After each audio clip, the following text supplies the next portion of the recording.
Only in these past couple of years have I gained the ability empathy. I feel empathy, therefore I'm also morally superior to you. The Republican mindset is an overall refusal to demonstrate empathy. The fundamental weakness of Western civilization is empathy. Empathy ultimately outlasts tyranny. Empathy is a made-up New Age term. Charlie Kirk will not suckle on my bountiful empathy teeth. I'm not giving away the empathy milk. To be very careful about empathy.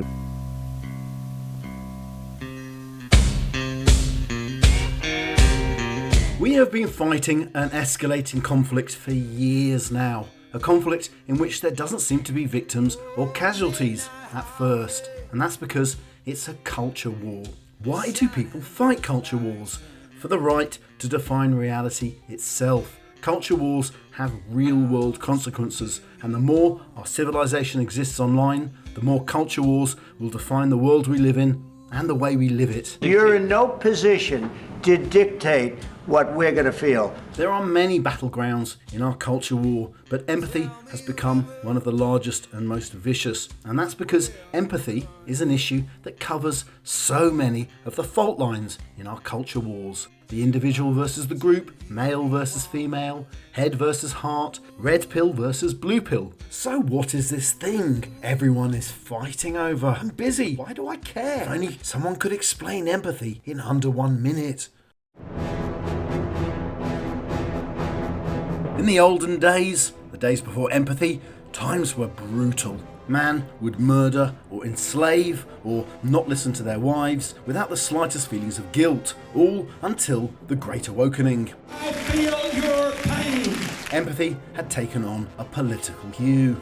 And I think that we're going to have to talk more about the empathy deficit. Yes! Forget the federal deficit, forget even my own attention deficit. I haven't got time for that. It's the empathy deficit that was the real problem. The ability to put ourselves in somebody else's shoes, to see the world through somebody else's eyes. And so, in 2012, we officially entered the Age of Empathy, signed into law with the 2012 Empathy Act, an event taking place, let us not forget, during probably the greatest international biro crisis of our modern era. Okay, apologies, we may have gone a little off track there. One of the small issues you can occasionally find when applying vibes-based history.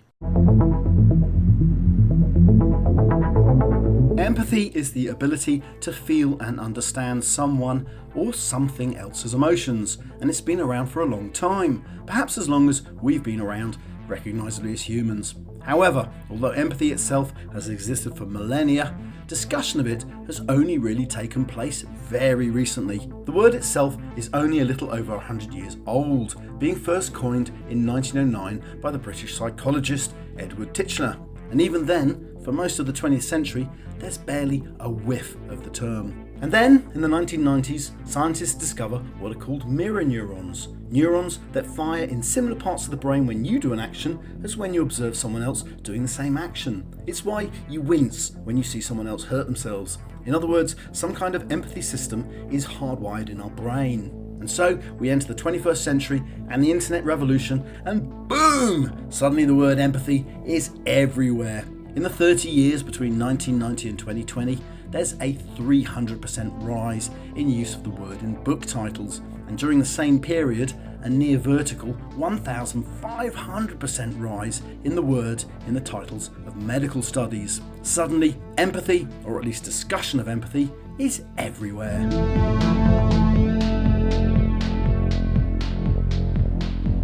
Empathy has indeed been hardwired into us, and that's because empathy offers some very obvious evolutionary advantages. I always remember the first time I held the bone of a creature that had walked the earth millions of years before. Scientist Jane Goodall tries to imagine what it must have felt like to be a dinosaur. I thought, once this creature stood here, it could feel hunger and thirst and pain. It could enjoy the early morning sun. In other words, she's employing empathy to understand the world millions of years ago. So empathy can be a useful tool to see into the minds of others, be that loved ones, or enemies, or dinosaurs. And there's an even more important and useful aspect to empathy from an evolutionary point of view. And that's because it allows us to bond more successfully with those close to us. our baby cries, and we feel our baby's pain. Remember those mirror neurons? Well, what actually happens physiologically is that the receptors in our brain light up in the same areas as the brain of the baby who's crying, i.e. we're feeling a version of what our baby is actually experiencing, and presumably, hopefully, we attempt to stop the crying. So, understanding and exchanging emotional information is obviously incredibly useful for group dynamics. However, although empathy can be useful, there are issues, as I myself have experienced, at which point I should probably tell you about the sheep and the barbed wire. When I was young, on a countryside walk, I once found a sheep that was caught up in a barbed wire fence. I approached the animal to try and free it, but the sheep became terrified of me and struggled, further tying itself and hurting itself within the barbed wire. I felt like I was experiencing the pain of that sheep. I felt its fear too. I felt the pain and the agony and the fear so much, too much, I just had to leave the sheep there. Disturbed, I ran away. So, my empathy first caused me to try and help the sheep, and then made me back away and run off. Empathy enabled me to feel something for a distressed sheep, but it didn't help me actually solve the situation. Yes, empathy can be used to enlarge our emotional knowledge, but too much empathy at a personal level is not, as Dr. K will tell you, a good thing. So be very careful about empathy. Recognize that it can damage everything from your relationships to your self-esteem to having you even experience vicarious trauma. And learn to set some of these limits, otherwise you will go absolutely insane. And then everyone around you who cares about you can go insane with you. And there's other issues. Enlarging our emotional knowledge doesn't necessarily make our judgment any better. Indeed, it can even impair that judgment. This is Amy, a 10-year-old girl with a medical condition. Studies show that you, the general public, would allow her to jump a medical queue past 10 children with more serious injuries if you've seen her face and you know her name and her backstory. In other words, if you empathise more with her. Which means we will choose to save one person with a name who we can see rather than 10 nameless people we don't know, and that's not always the best way to make decisions. Empathy gives us a spotlight we can use to shine on the world, but that spotlight, we should remember, shines with a very narrow beam. All charities know this, which is why they'll tell us about Akiru, or Elsa, or Nalukina. So, empathy does not always give us a wide beam for understanding, but unfortunately it gets worse, as empathy can even be used to cause evil.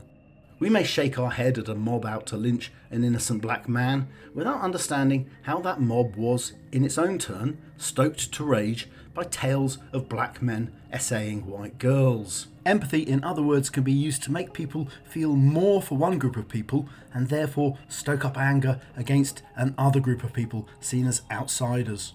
Much the same process happened in Nazi Germany, where anti-Semitism was stoked by riling ordinary Germans with stories of Jews doing horrific things to other Germans. In other words, empathy can be used to manipulate people. Empathy, it seems, is not always a good thing. Which means, if the left wants to sanctify empathy, the right would like a word. The fundamental weakness of Western civilization is empathy. Looks like we've got ourselves a good old-fashioned culture war.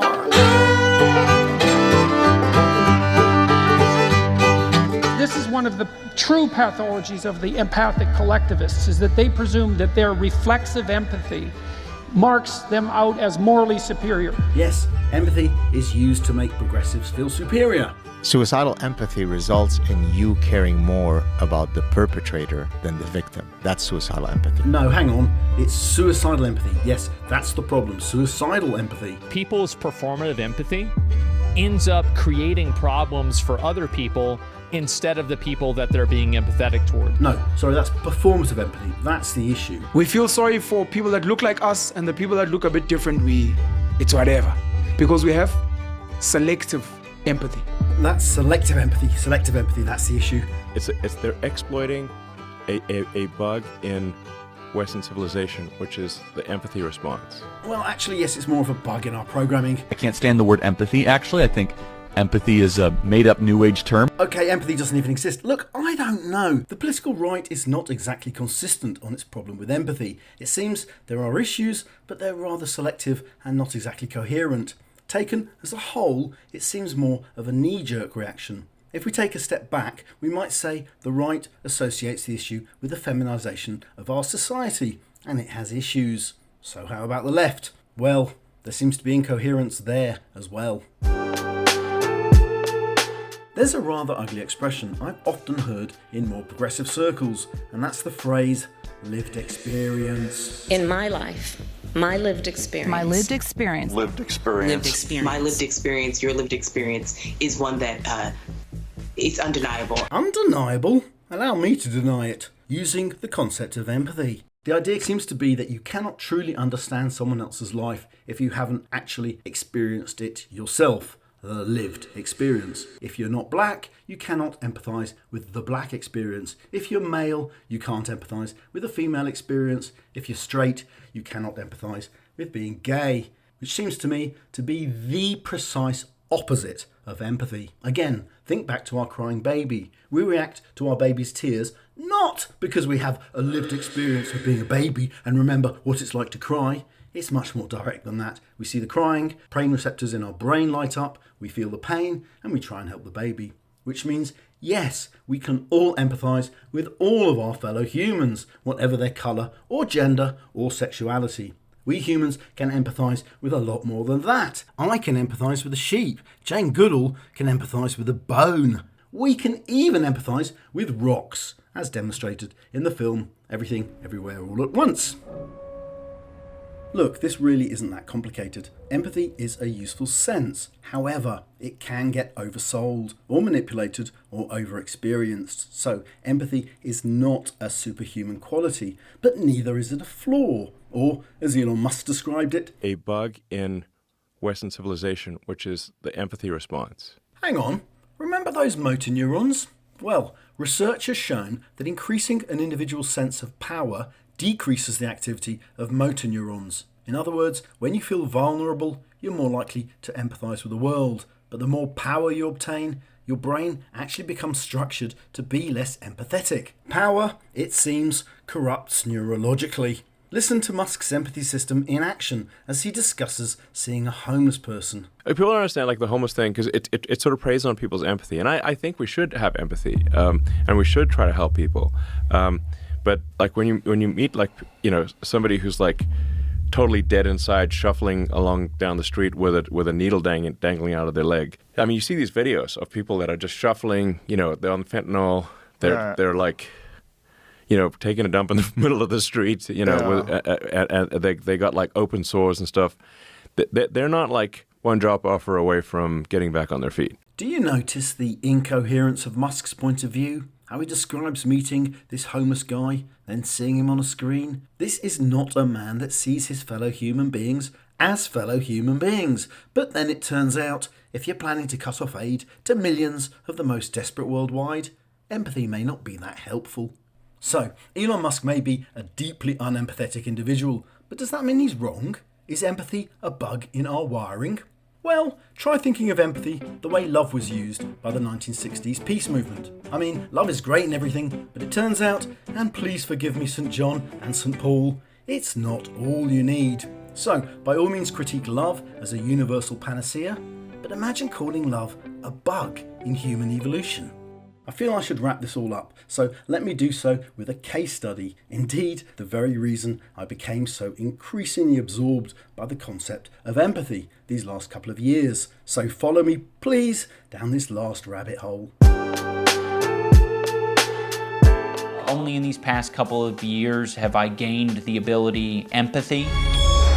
This is iDubbbz, who became famous for saying stupid things on YouTube which annoyed left-wingers, and then got punched in the head, and then apologised for saying stupid things which annoyed right-wingers, and then said some more stupid things. It sounds really pathetic to say at the age of 32 I've acquired empathy. iDubbbz claiming he discovered empathy at the ripe old age of 32 did not go down well on the internet, and I think the reason is our intuitive understanding of how empathy works. It's not just something you instantly install with an on-off switch. I'm not giving away the empathy milk for free. Yeah. Sorry, Donald Trump doesn't get as much empathy as my wife. That's just kind of how it goes. That's true. iDubbbz's transformation from edgelord to social justice warrior happened after he met his wife, Anissa. Only in these past couple of years have I gained the ability empathy. Now, I have no doubt that this relationship taught iDubbbz understanding, compassion, sympathy, even, yes, love. But iDubbbz chooses the imprecision and the inelegance of empathy precisely because he feels he is now fighting a culture war for the left. And in this battle, empathy will be his armor. A big part of the Republican mindset is an overall refusal to demonstrate empathy. This is Hasan Piker, neo-Marxist, friend to iDubbbz, and widely regarded as the most popular political streamer on the planet. Hasan is a gateway drug to empathy. That's not my description, that's his own. Is that how you describe yourself? Just gateway drug to empathy. Well, that's very sweet and very, very cringy. But in action, Hasan demonstrates anything but empathy. I despise you. I despise you more than anything else on the planet. You are fucking cancer, okay? You are cancer in this community, and you're cancer in every community. Whenever I observe online political interaction, I'm always shocked at the startling lack of empathy on display. Here's Hasan talking about a refugee from communist Vietnam. And remember, this is the political left here. These are the supposed defenders of empathy. We have endured suffering under the communist regime, and we believe that... Okay, fuck you, dude. I mean, seriously, fuck you, old lady. Shut the fuck up, you stupid fucking idiotic old lady with your stupid fucking gamer headset. Who has fucked you harder, America or fucking Ho Chi Minh? Suck my dick, old lady. God damn, dude. Yo, fuck this refugee, okay? And Hasan Piker is by no means alone. This is another left-wing streamer called Anthony Sargon, who got pulled into the iDubbbz drama. I fucking hate these people. They're horrific. These people are horrific. This couple is a horrible couple. Who's a horrible couple? Well, these two. The man, Michael Briggs, was iDubbbz and Anissa's boxing coach, who came out online to dish the dirt on iDubbbz and some of his less than empathetic actions. Now, the coach's wife, Kate Briggs, also happens to campaign against child brides due to the fact that she herself was forced into a marriage aged just 12 years old. I was a child bride! Again, I mean, it's very sad to be child bride, but to grow up to be an adult bitch. Went from child bride to adult piece of shit. So fuck you and your story. So here we are, the progressive left, making fun out of someone forcibly married aged 12, even though it has absolutely nothing to do with their drama. And all because, again, he's fighting a culture war, which makes him see enemies instead of people. And that's not even the biggest issue. The biggest issue isn't people saying cruel or stupid things. People have always said cruel and stupid things. The biggest issue is, why are people listening? Right now, we are all existing online within hyper-information bubbles that fight for our attention by rewarding controversy, grievance, obnoxiousness, even psychopathy. None of the behaviour we associate with empathy. We have set up information spaces that reward those who grab our attention with the loudest and most strident voices. And I think we all know how few of the people screaming at each other online would do so to each other's face without an audience. Empathy really blossoms from face-to-face interaction in real life, but as we increasingly hide behind our keyboards, that actual human interaction only diminishes. It's the ultimate irony. We talk about empathy online all the time, but hardly ever exhibit it. Online culture has helped springboard empathy into international discourse, and online culture has transformed the issue into a culture war where empathy itself has become a victim. You see, when you want to disagree with someone, when you want to argue with them, fight them, own them, destroy them, well, empathy's the last thing you actually need. How do you think it feels